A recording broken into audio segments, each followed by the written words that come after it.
You've reached Halo Love and Country, and Mitch McDonald and myself, Richard Gayton, are here. And what are we going to talk about today? You already know us, right? You know Mitch is a filmmaker, um, actor, producer. I'm a writer, former psychologist, Navy psychologist type, Army reservist type. Um, and we've been talking over the last year or so on this channel about the risks of speaking out. And I think we've sort of morphed into encouraging everyone to speak out about the current authoritarianism that's emerging in our country from the current administration. I want to begin with a story today. It was like 1966. I was in Army basic training at Fort Lewis, Washington, in a basic training company, Echo Company, 5th Battalion, 2nd Training Brigade. And I was just a reservist. I wasn't going to Vietnam. I was relieved that I wasn't going to Vietnam. I'm not a great warrior, but I was trained to be one. And I'm a 19-year-old. I'm in this basic training company, and we were watching. I don't know why we were watching the company in front of us in the cycle. We must have been it must have been something important. We were watching them, and the company commander, a guy named Malik, kind of a short, stumpy guy, uh, runs up to one of the troops ahead of us and pulls him out of the formation and tells the drill sergeants to put him up on the stage. And the boy, another 19-year-old like me, probably from California, I think, because it was sort of a bunch of reservists were coming in from California. And the boy wet his pants up on the stage, and the captain humiliated him in front of there must have been 300 or 400 of us, because there was two different basic training companies. And he was in tears before we got through. And that company was eventually graduated. I don't know what happened to the guy. Well, we came out one morning, and the drill field is, it's kind of a hard packed, like, what do they call it, decomposed granite. We're all out there in the hot sun. We all line up, and we look over at the orderly room, which is this like World War II building. And on big red letters is spray painted, "Malik sucks shit."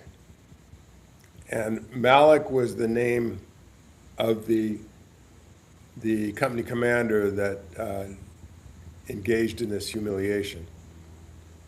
And it was the previous company, and we caught it for what they did, but it didn't matter. And in the Army, you can get blamed for all kinds of stuff that's not your responsibility. But, I mean, and we had to go scrub it off because the other company had gone home by then. But it was a statement.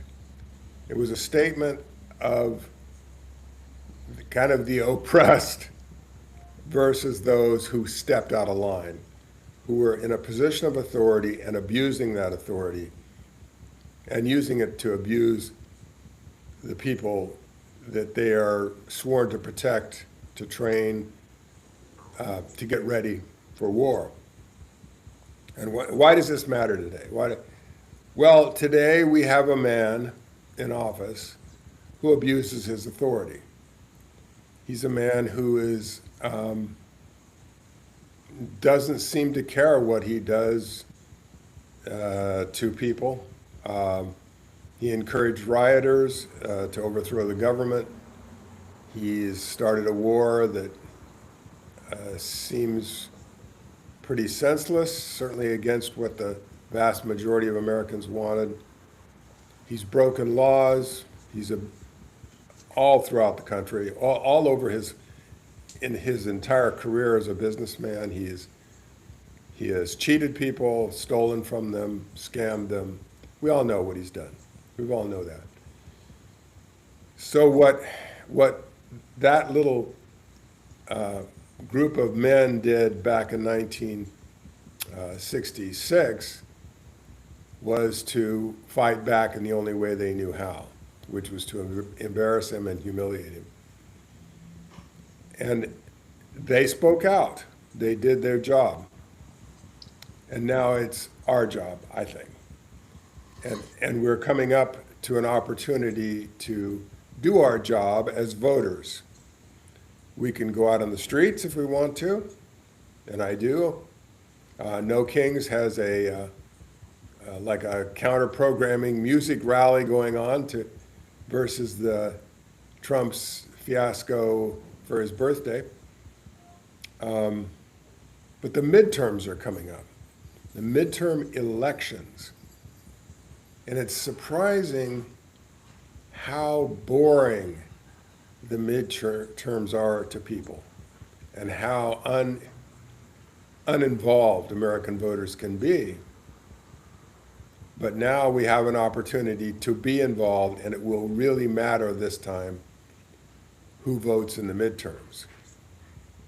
And so what I'd like our program to be about today is how do we engage as voters for the midterms, these elections, which are the elections of your representative in Congress. Every representative is reelected. All 435 of them are reelected every 2 years. And you've got one for your district, wherever you are. See if you can picture him or her now. See if you can picture them, if you know who they are. And what are you doing to get the person that you want, maybe it's them, or maybe it's somebody else, in office? What can you do? And because it will really matter. Mitch, why does it matter so much, do you think, these midterms? Well, it's your opportunity to correct. You know, you're not stuck with people. You're not stuck with the exact same road for the length of their service. If things are going too far in one direction, you bring in some fresh blood to help bump it in another direction. As well as it allows the presidency, the folks at the top, to see how Americans feel about whatever programs they have. It is pretty consistent that the opposition does well in midterms because people are pretty consistently not happy with what the sitting party is doing, and I don't know why that is. Especially when they're, generally speaking, they are doing what they said they wanted to do. I'm sure we're more unhappy with the pace at which the tasks are being undertaken, or the means that they're using to get there don't seem right. And I'm sure there actually are occasions where they distance themselves from the policies that they said they wanted to enact. But one way or the other, it's the midterms are the opportunity to correct course. Yeah, now the last few years, we're talking about changing course, correcting course in the Congress, but you're also, many local people are being elected during that time too, and additional mayors and city councils and I want to say PTA presidents, but that's not true. It's the local people that run your community are being elected during this time too, very often. Sometimes senators, but it's a great time to vote. But one of the problems has been that the American Congress is seen as powerless right now. It's seen as feckless. And Mitch, do you see it that way, or what, how do you see it? I think they have extremely poor leadership. Chuck Schumer is a wet napkin of leadership. He has done nothing over the last 12 years but fold and fold and fold and fold. And he's always doing things where, the comment, well, we're working with the other side. We're extending an olive branch in order to, let them, see that we're willing to work with them. But the other side over the last 12 plus years, they don't do that. They're not about olive branches, and they take advantage of him. And it's one thing when you do it one time and you go, hey, we made a gesture. They took advantage of us, and we're going to be more careful of that in the future. He does it over and over and over again. And nobody inside the party is willing to step up and just shut him down. Nobody else is willing to step up and go, I'm going for that job. I need you guys to get behind me. And I don't truly understand the whys and wherefores of that. American politics are a very confusing thing to me. I know there's a high level of naivete in there. I really feel like if you're in government, the thing you're doing should be the thing that you said you were going to do. Or you have to explain why that's not the thing that you are doing.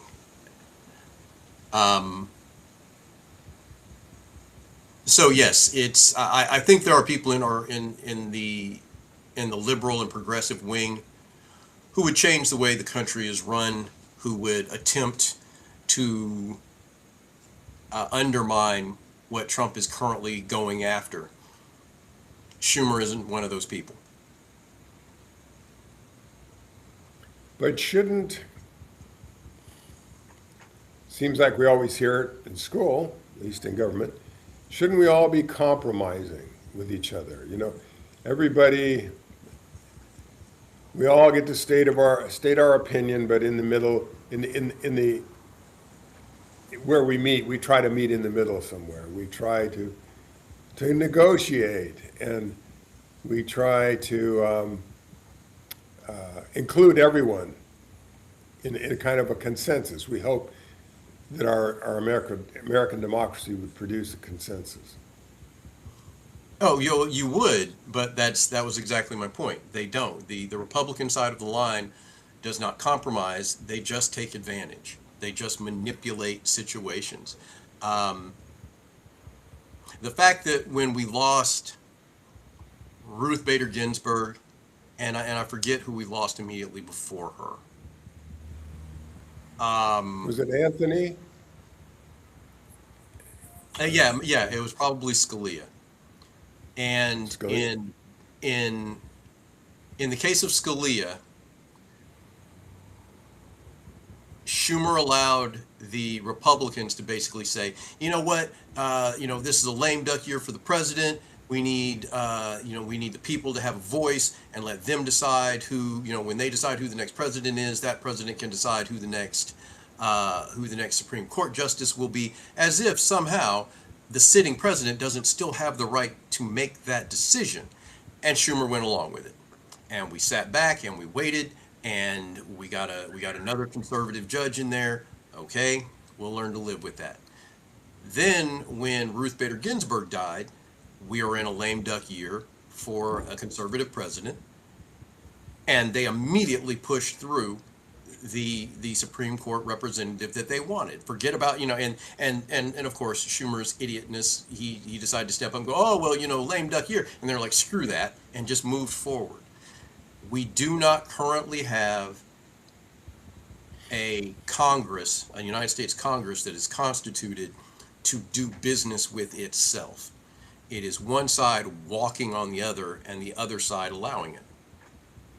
So what should we do? And this is kind of aiding and abetting tyranny, isn't it? If Congress won't stand up to the president, the Democrats won't stand up to the Republicans, it sort of allows the concentration of power in the president. So what do we do? what do we do when we have uncompromising, unwilling participants in the compromise process?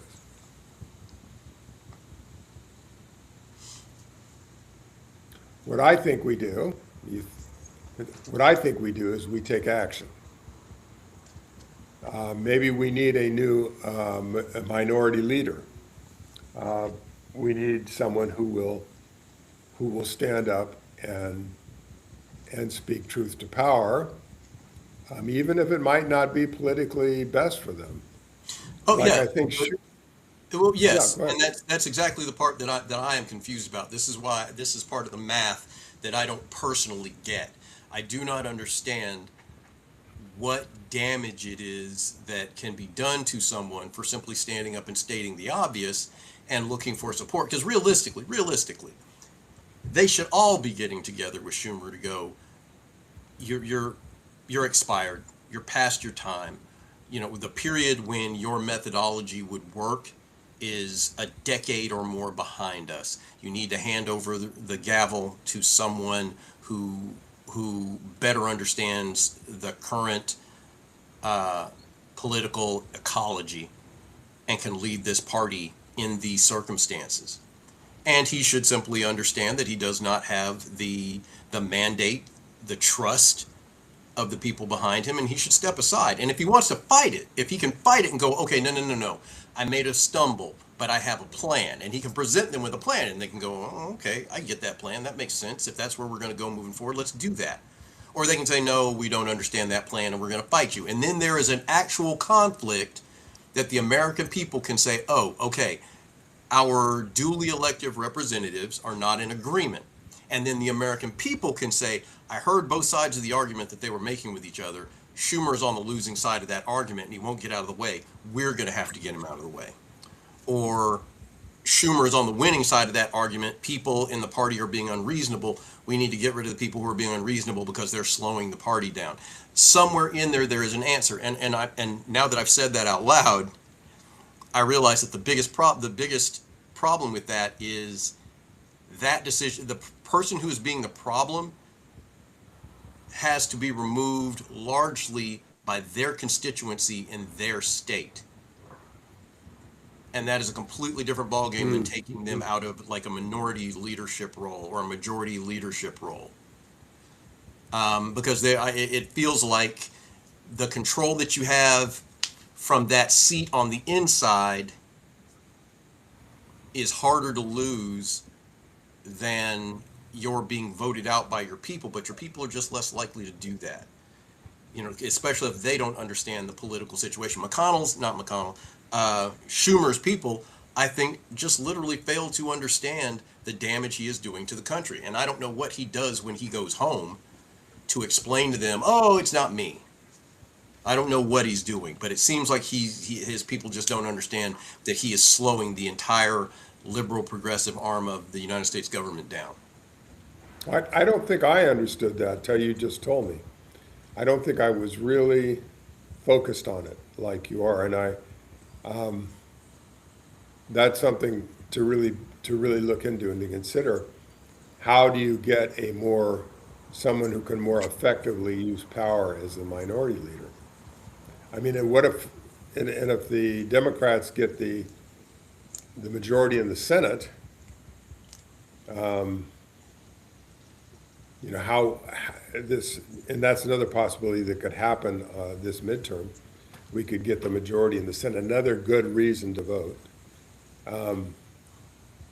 How do we need to get somebody, I don't know how. It's like those senators need to get a new majority or minority leader, someone that can really speak out and say no to authoritarianism everywhere, and to say no to Trump. It's like, But there's a good reason that those senators have stood behind McConnell. It must be safe for them in some way. They must feel like it's safe to be compromise and easy does it and don't push it. And don't create conflict, and there must be a lot of people supporting that. And as long as Democrats do that, I mean, it's one of the problems, not taking effective action against authoritarian people.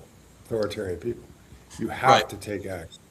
Well, it is my understanding that the minority, as he's minority leader now, he's not. If the Democrats take back the majority, he doesn't automatically move up.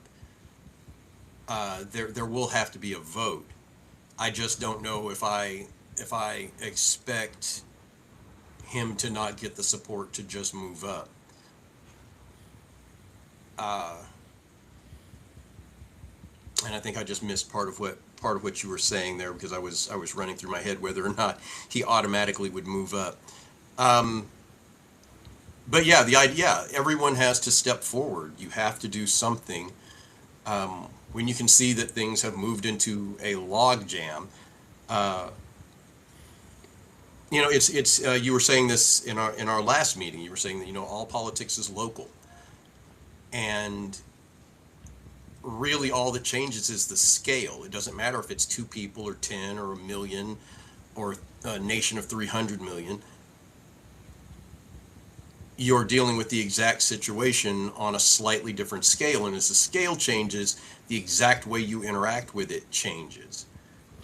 uh, our ability to call the state of New Hampshire and say, hey, can you guys get your boy in line, is non-existent, which is completely different than when you're talking to your brother in the family, or your boss or coworker at your job, or somebody in a bar. There's just, you don't have the space to interact with each other, and you just have to trust that they see what you see and they're going to act on it. But what you don't see is all the other little details. You don't know.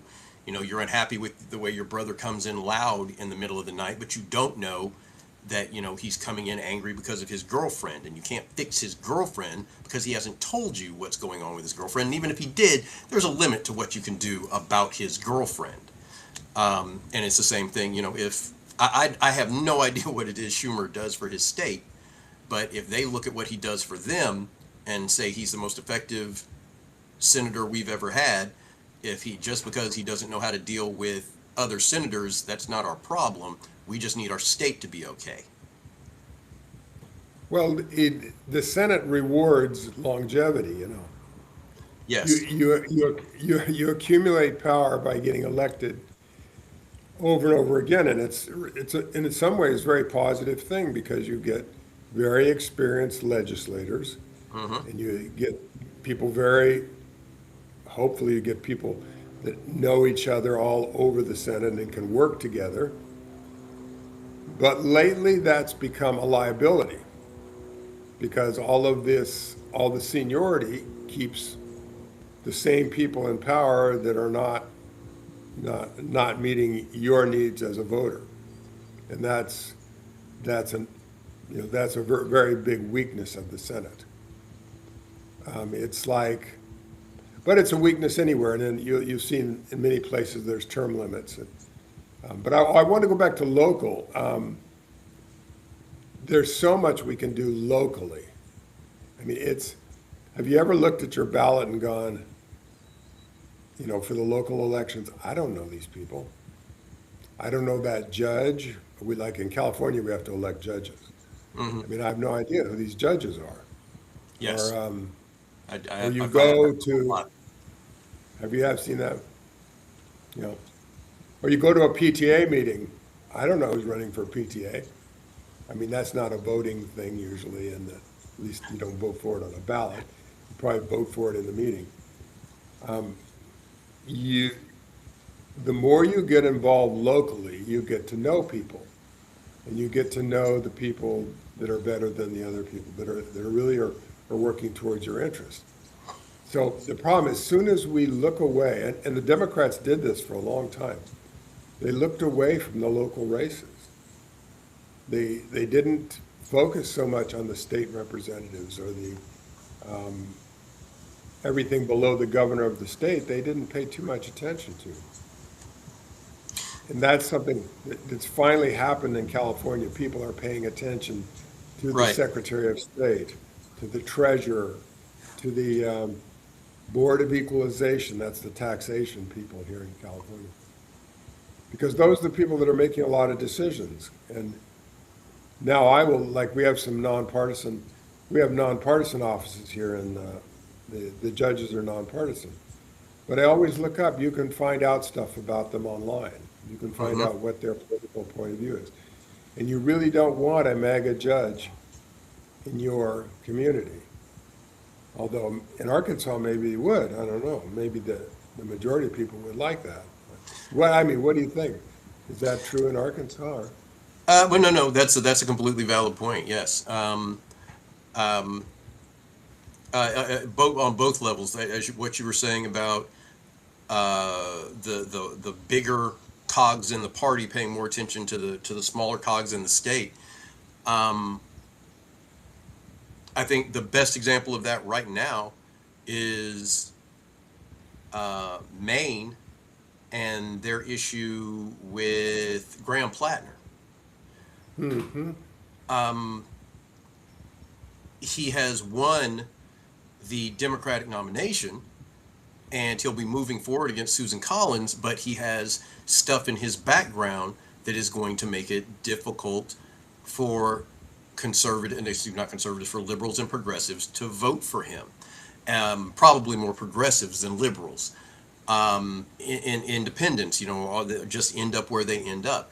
And when you have a candidate who doesn't bring people together, you automatically end up in the position where the shots start getting scattered.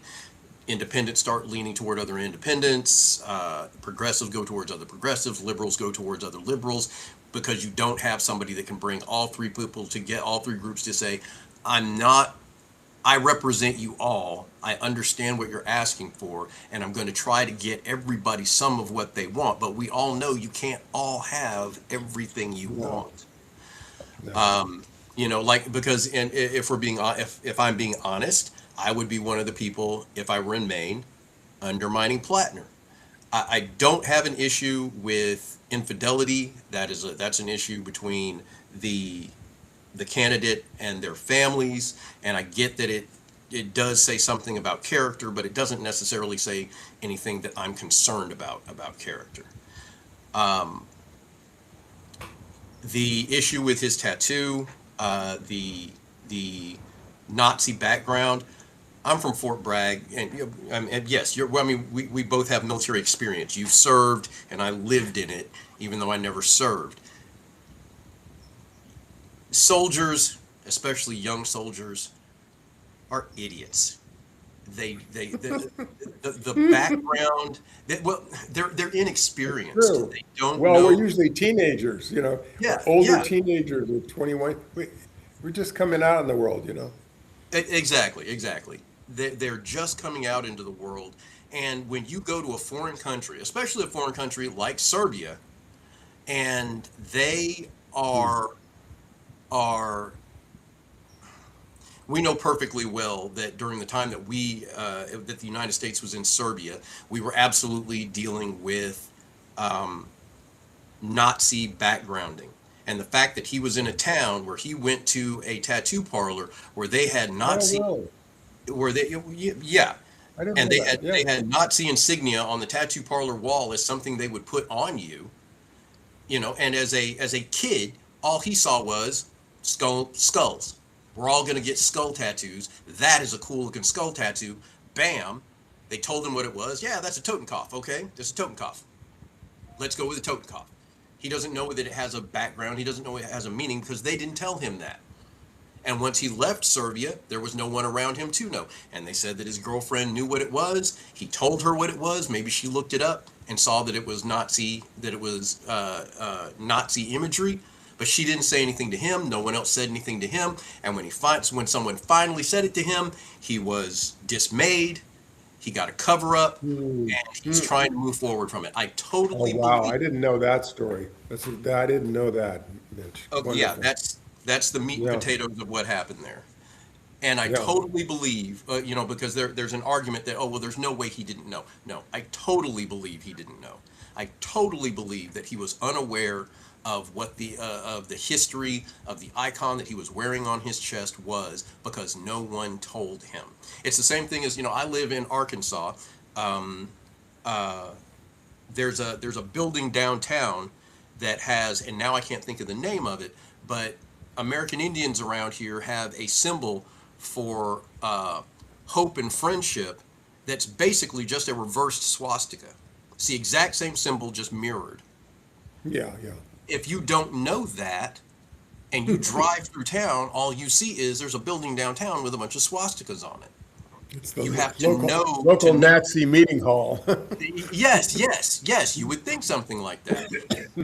Instead of recognizing that it's an old Fort Smith store that's been around since the early 1800s, and the symbology was there because, yeah, we've got people who come across the river, and they're native folks, and they trade with us, and this is just showing them that this is a safe place to trade. We're happy to show you that we're okay with you. I absolutely am comfortable accepting that he did not know, and that once he did know, he tried to correct it. Okay, now we run into the problem. He has a history of abusive, misogynistic statements and behaviors. Towards women, yeah. And that's Yeah. and for me, that is the bridge too far. Some of it can definitely be accounted for by PTSD, and I accept that. But to accept it under these circumstances, I have to accept that he can show me, he can admit to what he did wrong. He can show us the efforts he has made to get past it. And I haven't seen. Isn't he showing us that now? I mean, of course, I'm willing to overlook some of that. It's like because he's so solidly progressive. You know, I don't know if he's talked about women's rights. That would be interesting if he has. But it seems like what he's talking about is the progressive message of economic equality and Yeah. racial equality and sexual orientation equality. It seems like he's talking that talk. Are you thinking that it might be just talk, not be real? What are you thinking? There is always a possibility that it is not real. I know that he's a supporter of abortion access. Um, um,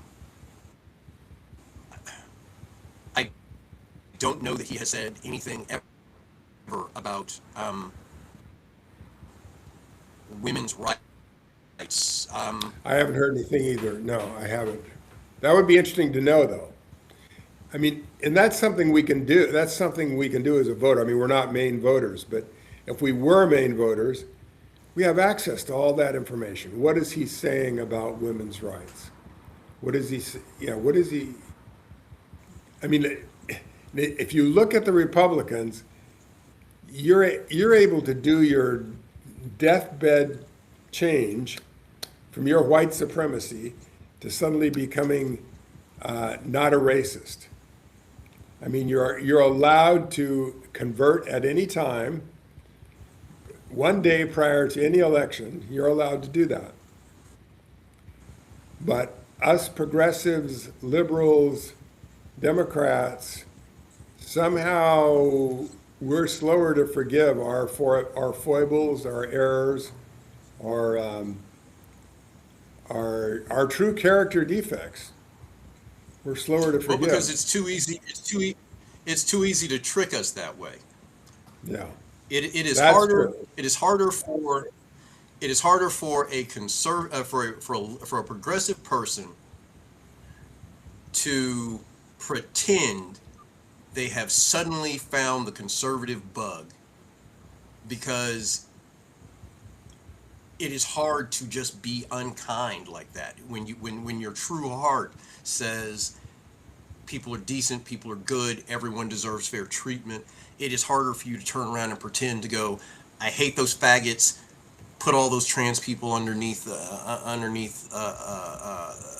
jail, um, uh, keep your knees shut, or you're not getting an abortion here, whatever. It is easier to go the other way and pretend you have compassion and pretend you care and pretend you understand that all other people are human beings, so that you can do that short term. Eventually you're going to screw up. Eventually, trying to play that game, you're going to cross the line and you're going to reveal yourself. But you've already got power by then. It is a harder act for a progressive to go conservative than for a conservative to go progressive. So I'm reading the biographer Caro, Caro. He wrote apparently 4 volumes, like they're 1,000 pages each, on LBJ. So Lyndon Baines Johnson was a Texas senator, also a local politician.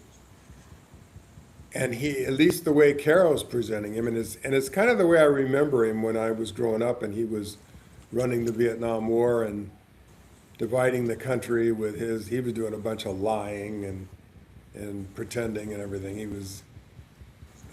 But he had the ability to make a Southern racist segregationist feel that he was on their side.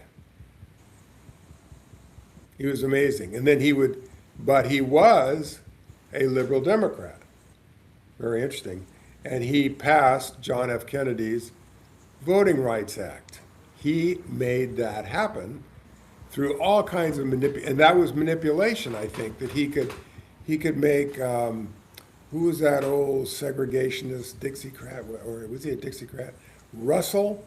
Does that ring a bell with you? A senator named Russell, who was, he was like Strom Thurmond in that bunch. Do you remember Strom? Yes. Oh, you got to look up. Yeah. He hasn't been dead that Strom Thurmond. Yeah, South Carolina was right next door.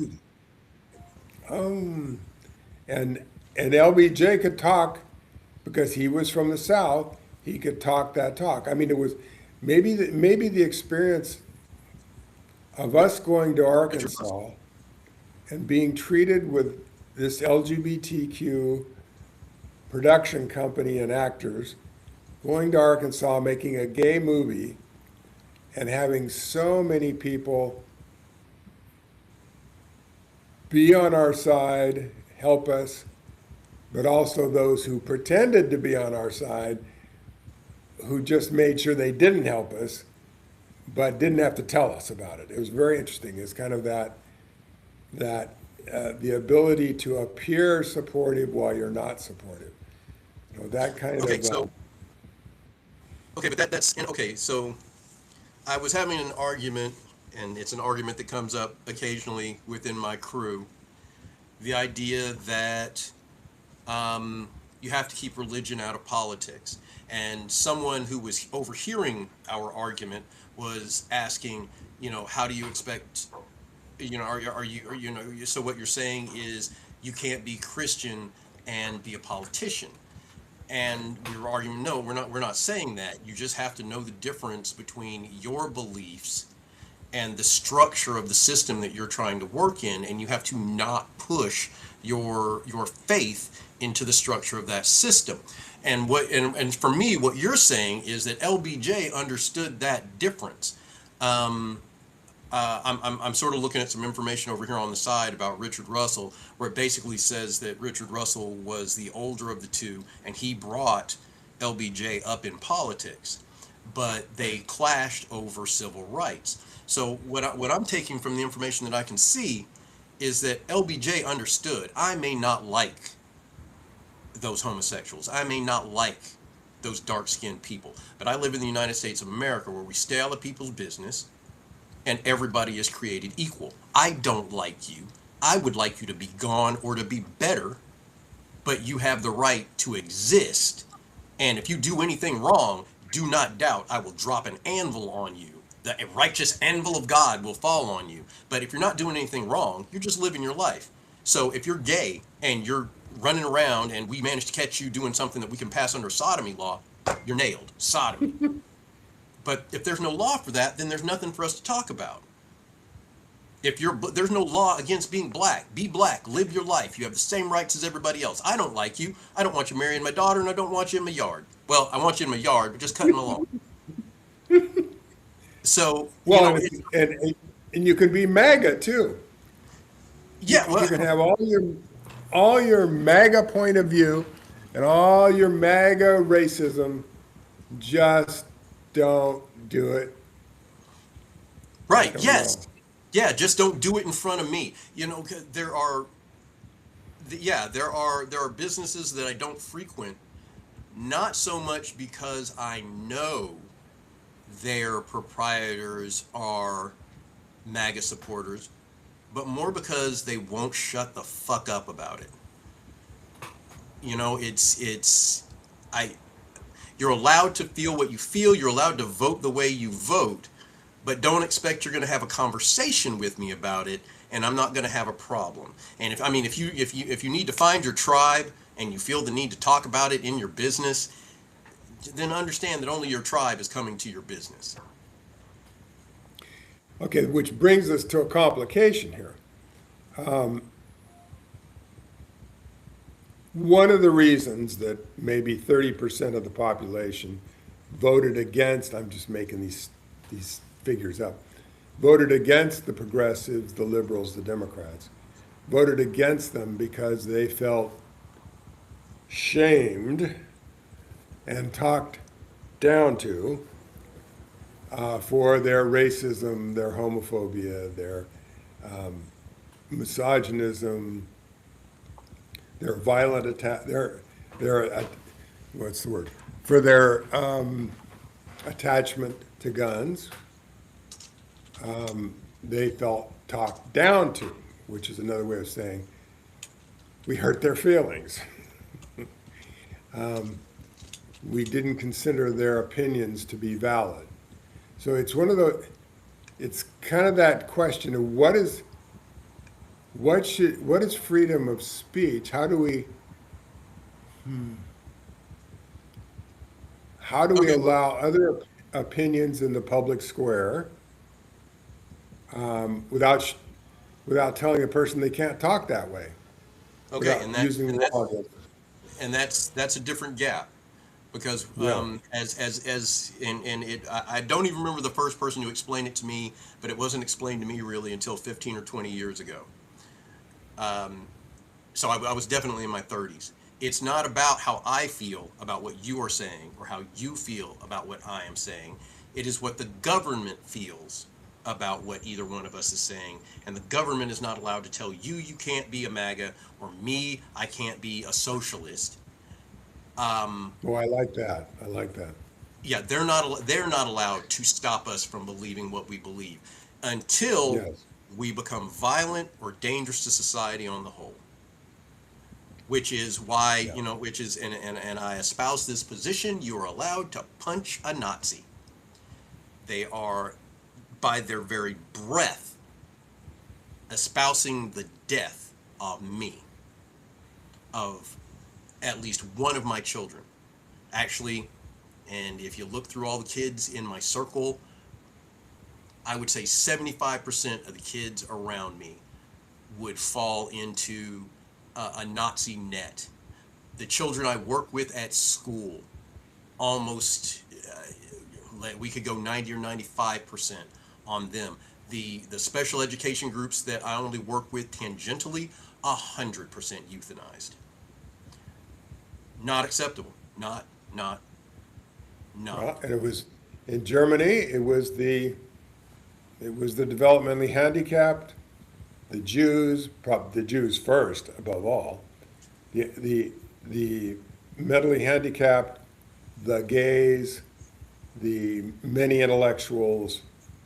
Yeah, yeah. And if you had been there, Mitch, they would have hung you too. They would have gassed you. So Right. it's like, so yeah, it's when the government starts to, and well, what MAGA would say is, well, the government was taking action against us. Okay, we have a comment here. What does it say? MAGA can't be because MAGA doesn't want to allow others to exist. Oops, I couldn't read it all. Can you read it Uh, all? it finished off as they will always rise and try to dehumanize anyone they see as other. Don't do it in front of me is their argument against LGBTQ. Um, Well, the which, last time, yeah, and the last time I watched it, I don't see LGBTQ people having sex in front of MAGA people unless they want to join in, you know. It's like, it ain't yeah, happening. But if it comes down to a trans person, perhaps who's dressed up as a woman, doing a puppet show or doing a music show in front of children, um, well, that gets that gets moved into, oh, we're doing something sexual. I don't yes. quite see how that's Well, nothing and because sexual. they feel like it is not just normalizing, they consider everything they don't like to be an indoctrination. You know, Yeah. Oh, it's that's not a good, ooh. Would you say that again? That was wonderful. Say that again. they consider everything they don't know, everything they don't understand, everything they don't like to be an indoctrination. It's one of the counters you see fairly often on the internet is people saying, I'm 30, 40 years old. I was raised in a heterosexual household around heterosexual people, and I'm gay. They didn't manage to indoctrinate me. It's not about trying to make people like you. It's about being who you are and having other people accept it because, if only because, it does not affect their life. Nobody is saying he's a pedophile, you have to accept him. He's harming children. That's the beginning and end of that entire argument. He's harming children. We're not telling you that, oh, well, I like a little mass murder during my summer vacation. Well, you're a murderer. You're killing human beings. We don't have to accept it. We don't have to allow you into our community knowing you're just sizing us up for who you're going to put on the butcher's block next. Loving who Although you what, love, kissing somebody at a yes, bus stop or on a dance floor harms no one. You don't have to like it. You don't have to like it. I don't like to see you kissing your ugly ass wife. I don't like your big, weird, caterpillary mustache crawling all over her face. Ugh. But it's not my business. Okay, okay. Maybe her dress is a little too short. Maybe there's some butt cheek hanging out of there. Maybe you don't like cellulitic dimple thighs. Who's it hurting? She's living her life. If you don't like it, don't look. Look, just angle your head up a little bit, and you'll never see her thighs. you And if just thine turn eye your offended head, thee, pluck that you just motherfucker turn out. your head this way. Yeah, Look this way. yeah. Look at me, Gary. Look at me. Focus. I Right know here, it's buddy. hard. We're gonna get through this together. Come on, buddy. We No, can, no, no, we no, no. can look, we can Yeah, look away.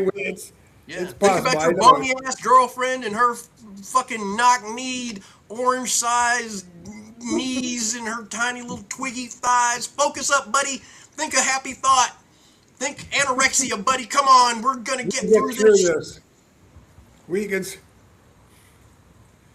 well, so much of this is about speech.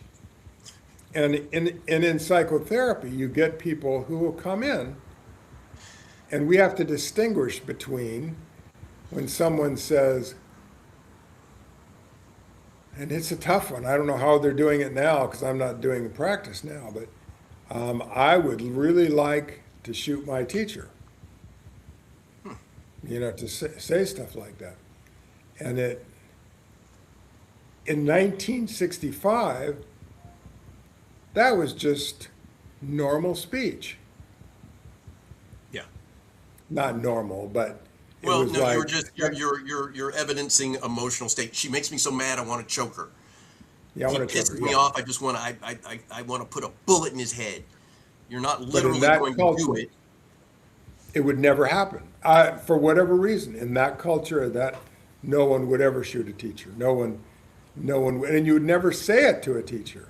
Yes. because you knew what your mama would do if she found out you said something like that. And it's like, but now speech, that kind of speech really does suggest action now because of our culture has changed. And it's Well, like to say, but funny that actions, the girl walks by with one butt cheek hanging out of her Daisy Dukes, says, is is that lewd and lascivious behavior? Probably not at all. You may not like it, or you may be real into it. You know, yeah. I see a guy doing that, I'm going to definitely want to make sure that everything is fine until he goes out of sight. I will watch him carefully. But it's like, but that might be very offensive to someone else, and then we can look away. Well, You know, we and can learn to look. and Yeah, some of that is that we pathologize everything. What was once upon a time a normal human behavior, he's just venting. She's angry and she said what she said. She's not going to do that. That's not who she is as a human being. She's just in this moment she feels that way. We live in a society where the hint of anger or a loss of control is absolutely held against you, even when everyone around you will everyone will stand up and say, well, he didn't mean that. He's didn't mean never that. done anything like that. She's never once turned around and just slapped the piss out of a random child. She just said it because it made her angry. And and let's pretend she really wanted to. I wanted to slap that kid all the way to the wall. Wanted to. Didn't. Has never. And but we pathologize everything. But having an emotion that other people can detect that is not an absolutely positive emotion is a problem. But it's kind of a tension. We need to know. We need to know when not to pathologize and when to take it seriously. Yes. Donald Trump, it's the day of the was the day of the counting of the votes when the insurrection took place. The day, and he says, what did he say? I can't remember what his words were exactly, but something like, go to the Capitol and act crazy or something. I forget what he said. And Um, it's did he there. say? It's in the record. Yeah, And I'm trying to remember if he was just talking about going down there and raising hell. But let me dig that up right quick. and that's an example where in the context he was in, with the crowd he was in, with the situation he was in, after he's inviting the Proud Boys and all these people to come to Washington and raise hell, it was a call to action. And one of the ways we know that is several hundred people took action and caused the death of 5 police officers and ruined the lives of many more. We know that's true.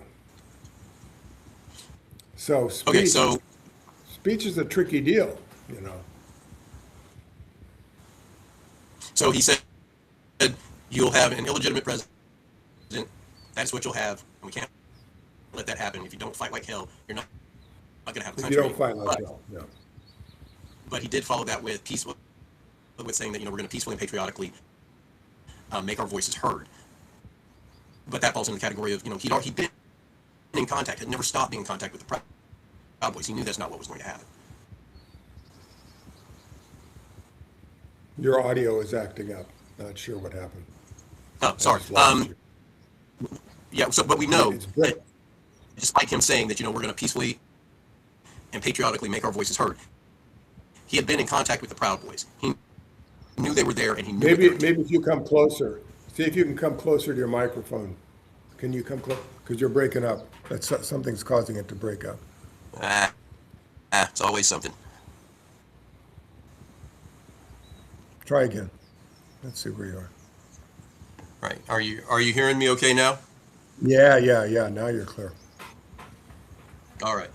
Um, yeah, so he was saying, we're going to meet peacefully and patriotically and we're going to go down there. But in that same breath, he had been in contact with the Proud Boys.